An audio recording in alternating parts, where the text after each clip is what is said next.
We're now going to go to Angela C. Wild from France and the UK. She's a political artist, radical lesbian feminist activist and writer based in the UK. She's a founding member of Get the L Out UK and a creator of Wild Womyn Workshop.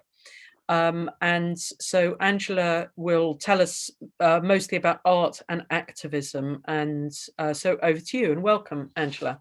So I wanted to talk about the link between art and activism because as an artist myself, very early on, art and activism have always been naturally going hand in hand. And I just wanted to kind of give a different perspective.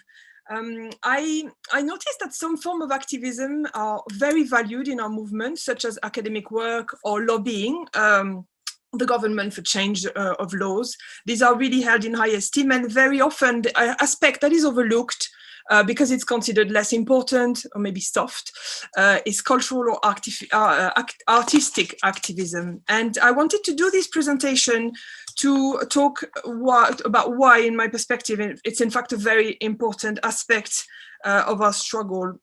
There's going to be some slides, so if you're bored of watching me, you can look at some art. I'm talking about art as human creative cultural production, and I include in this visual art, such as painting, sculpture, architecture, music, theater, film, dance, other performing arts, literature, fiction and poetry, interactive media, design and craft. And I wanted to make the point that I do not differentiate here between art with a capital A and art and craft, because most art with a capital A in art history is male art and is placed on pedestal by male critic to basically promote a male ideology. And in opposition, craft is considered women's work, is not placed on a pedestal, not generally given any cultural importance as artifact. Because it's considered women's work, it's being scorned. So I'm raising this point because I think it's our job as feminists to challenge this division and hierarchy, but also because I think one of the reasons that maybe we generally do not value the work of feminist artists is on the same level of academia, for example, or lobbying groups, is because of this hierarchy. It's also possible that we misunderstand and underestimate the role and power that image play in the shaping of our world. So there's different ways that patriarchy functions, and I've been looking at the chat and there was some interesting discussions about that. We can consider that patriarchy is a network of intertwined structures and that they work hand in hand to keep men in control of the world. So on one hand, one of these structures is academia, the production of ideas, and it's a crucial aspect of this system. The other hand, of course, is the legal system and the way it enforces these patriarchal ideas in the law. The cultural and artistic institutions, such as the media, the art world, broadly, its role is to propagate patriarchal ideology to the masses, to us.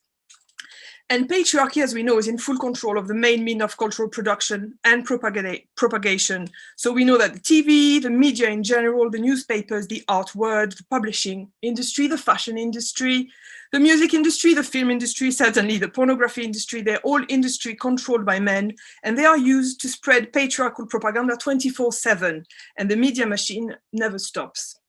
Which means that we all live in a world that is saturated with images. And in the West, the average person is now estimated to encounter a few thousand adverts every single day. And if you add to that images in newspaper, the internet, and so on, the films you might watch, like we're talking about an incredible amount of visual information that we are bombarded with every single day, and we integrate and internalize every single day. These images are mostly created by powerful patriarchal machines. They are designed with a purpose and an agenda, whether to sell us a product, an ideology, or both. So make no mistake that no image that you see in this world is neutral. And what really strikes me is that it's part of the curriculum of every school, at least in the Western world, to teach children to read and write words, books. And if we're very lucky, we get to a bit of critical thinking too. But it's not very common that schools will provide a systematic visual literacy course. We are not generally taught how to read an image, how to understand how it was made, what this image says, how it functions, how it was created, and how it is received by an audience. And this lack leaves us globally, I think, rather powerless in front of the media, because in contrast, the patriarchal media machine know very well how to construct an image, how to convey a message, and how to manipulate an audience and our emotion in order to reach their aim, which is to sell us an ideology. And to take a specific example of the discussion that we are interested in here, gender, transgenderism, you might have noticed that not every aspect of the trans activist fight against lesbians and women is law-based or academic. In fact, trans activists spend a really incredible amount of time and energy and money infiltrating the media, the art world, to make sure that their ideology is everywhere, there also. And in the last few years, we've seen how most media outlets have very one-sidedly reported on transgenderism, erasing the voices of women of dissent. We've seen the rise of the trans celebrity culture, the transitioning of very visible actors or actresses, or sometimes their children, which is a phenomenon that raised the trans ideology's visibility exponentially due to these people's fame. So in many ways, this constant bombarding of pro-trans ideology via the media feels like an endless cultural tsunami. And I think that should give us a clue that images are indeed a very important mean for patriarchy to change mentalities without having to change the law. It doesn't mean they don't change the law as well, but both things happen. So equally for dissidents, such as feminists, culture and art can be a very important activist tool that we have at our disposal to fight oppression. So let's go back to the classic, like look at this amazing picture. I wanted to show some art from the suffragettes, because to me, we're in front of a movement that really clearly understands the power of visual and art in the creation of a political and cultural force of dissent. Suffragettes were fully exploiting the power of art in all its form, not only in the form of visual art and illustration. In fact, art was involved in every aspect of their activism. Just more example here, as you can see. From medals for activists who were jailed, those who survived force feeding, tea sets, board games, banners, astonishing procession, display of suffragette fashion, and highly staged performances. Suffragettes had their own newspapers and magazine. They created jewelry, stage plays, music hymns. They used very ingeniously and illegally the art of defacing coins for political purposes. And overall, I think this created a very visible, very recognizable and appealing visual identity that benefited their struggle. I know some have criticized the suffragette image to be a corporate visual identity, but I think the suffragette's identity was really a genius move. And the sign of a movement that takes itself seriously enough to believe in women's culture in every aspect, and bold enough to create an entire culture centered on its needs. So for us today, to take us back, we are in front of a big power imbalance in the access of cultural production and broadcast, very much David and Goliath situation. And in this context, feminist art often acts as a grain of sand in the patriarchal cogs of the media machine, a way to bring our message, guerrilla style, and to disrupt the narrative imposed by the media with the means that we have. So a few examples for you, sticker woman, and some badges, some stickers. I think feminist art is often hilarious. Humor is a great way to convey a political message, and only men think that radical feminists don't have a sense of humor anyway. And also it's good to highlight the absurdity of the situation we're in. This example here shows ways to fight for our vocabulary, our rights to self-definition, highlight the extent to which we can speak, use certain words or not, and of course, our ability to think beyond the patriarchal censorship. This is a great way to expand what women are allowed to say or to think. And acts and objects of defiance, such as stickers or badges, as tiny as they are, because we're talking about a few centimeters here, they really help us highlight the fragility of the patriarchal system, who cannot tolerate even the smallest expression of dissent, or it might just collapse. And this is why patriarchal backlash is always appearing so out of proportion, what we now name cancel culture. So with art, we can convey a political message, we can rally support around a particular cause, we can educate or raise awareness. So I've just put a few examples here that have been very successful across the years. And we can also use art to provoke, to put the backlash under focus, which is a great way to raise awareness. And this is one of my favorite banner, Wrong Side of History, My Art, really brilliantly take this idiom that is used against us and create this classic of the gender critical art, I think. So obviously our role is to take the piss, to show the utmost form of disrespect to patriarchy. And this is where comics are a particularly relevant form of art, and particularly very often hilarious. So here is an example from Sandy Draws Badly, Stella, which you've met, I think, a few weeks ago, and The Art of Dissent, who was active in 2012-13. In all these, social media play a great role. So do demonstration and women's gathering and conferences when we can get there. And feminism, for many of us, in that aspect, is not just a lobbying exercise, it's our lives, it's how we speak to each other, the vocabulary we use together, how we work collectively, how we bond together against the oppressor, the resistance strategy we put in place. So visual culture has a crucial part to play in this. In fact, I think it's the role of the artist activist to capture this emerging culture and to create a visual vocabulary for it. It is mainly to create rallying feminist iconography and female-centered visual archetypes, the visual codes that we recognize each other with, sometimes secret codes, only those aware of the debate will understand. So here you've got a Hogwarts jumper. So what is this? A Harry Potter fan? Is it a secret turf? And everybody on each side of the debate will be questioning this. And I think it's quite interesting. A lot of this work has also been about celebrating the voices of women who have spoken up. There's been so many, I couldn't put everybody in, but so much work to raise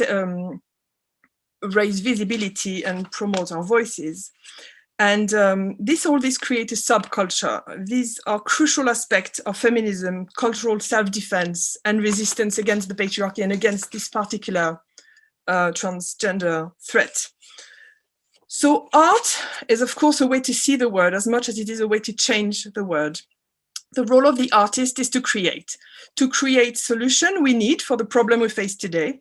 It is to have a vision that another world is possible. It is to imagine this feminist new world we would like to live in. So to tie this with some of the recent conversation that's been had here the last few weeks, some of us say, let us not ally with the right. We also very often say, let us not ally with the left either. What we mean is, let us not ally with men.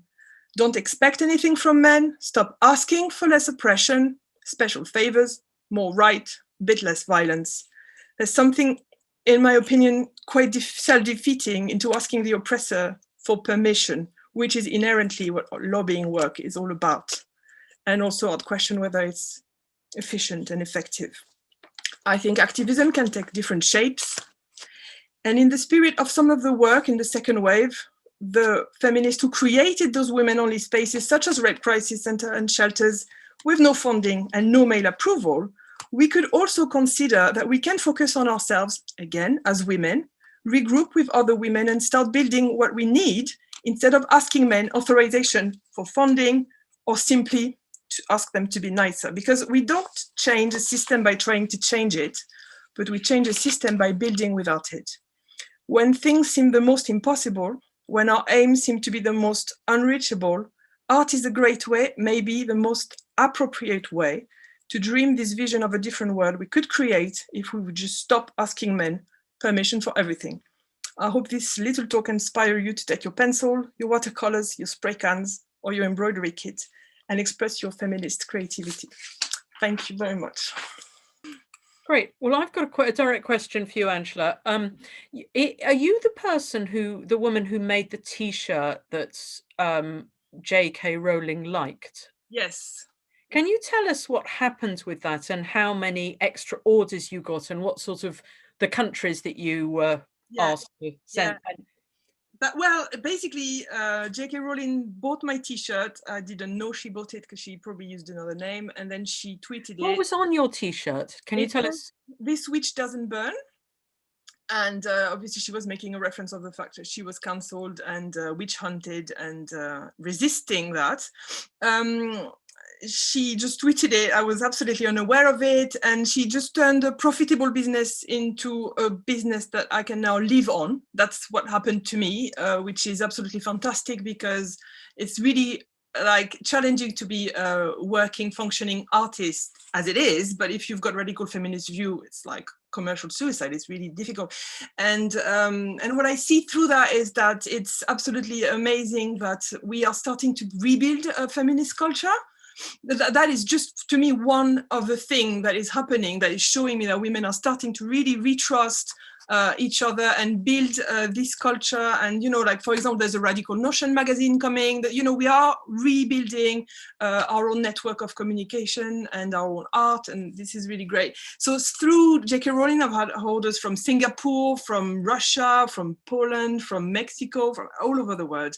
This has been absolutely, like, phenomenal, really fantastic, life-changing. Angela, when you made that t-shirt, were you a little bit thinking about the Harry Potter books, or was it completely nothing to do with them and it just happened to, were you sort of slightly, or was it just happened to be lucky that no, what I'm always like, for me, the witch iconography is very important, obviously, iconography as a feminist, and, you know, I like Harry Potter, but it was not directly linked. And when I designed it, which was a few years ago now, J.K. Rowling had not fully come out as critical of the trans ideology. So no, there was no direct link. So my final question for you, Angela, is: are you now friends with J.K. Rowling? No. No. You got her phone number? Very private. I don't have any other contact than Facebook, but she's been incredibly supportive, and you know, credit to her. I think she knows exactly what she's doing. And I think when she did this also, it was amazing that she, you know, I think she knows what's on my page. I think she knows the kind of content I have, and I think by sharing this quite tame design, she also opened the door for women to say, well, I agree with her, but also none of the stuff that I produce is offensive, they're all factual. And this really opened the ability for women to just speak, you know, and not be silent and say, actually, I don't want to do pronouns, and yes, it's misogyny. And so, yeah, quite fantastic.